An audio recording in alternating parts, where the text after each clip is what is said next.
So being a woman in ministry is both beautiful and challenging all at the same time. I recognize and I give thanks for the fact that I am one of a long line of women since those very first women who proclaimed the good news that Jesus was not there in the tomb. He is risen. Those were the first preachers. That was the first proclamation of the resurrection.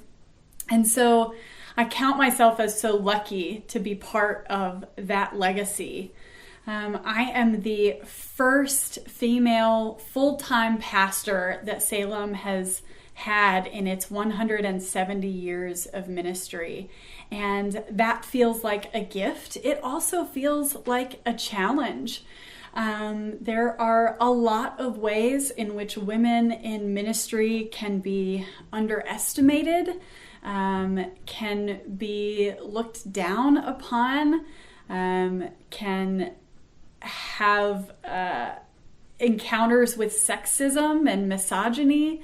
And that is a challenge in a lot of churches, is learning how to really acknowledge the gifts of women, and to acknowledge that Jesus was constantly lifting up women. Women funded Jesus's ministry.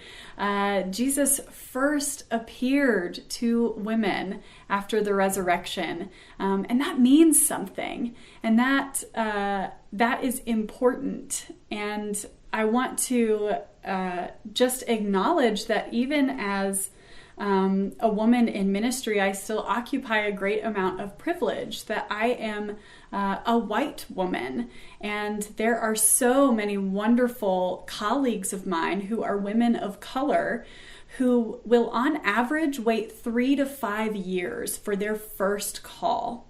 I was called immediately after seminary.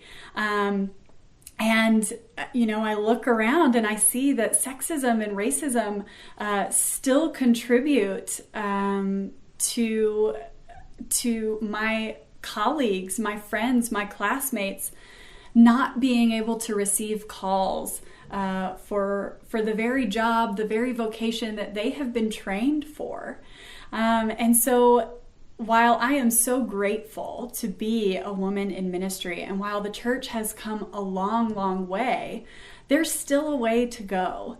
And so I hope that I can give voice to the power of women and to the holy calling of women in ministry. And I hope that I can encourage other women of all ages to entertain that you might be being called by the Holy Spirit, that listen to the voices of those around you and listen to the stirring of the Holy Spirit in your life, because you may very well be called to ministry yourself.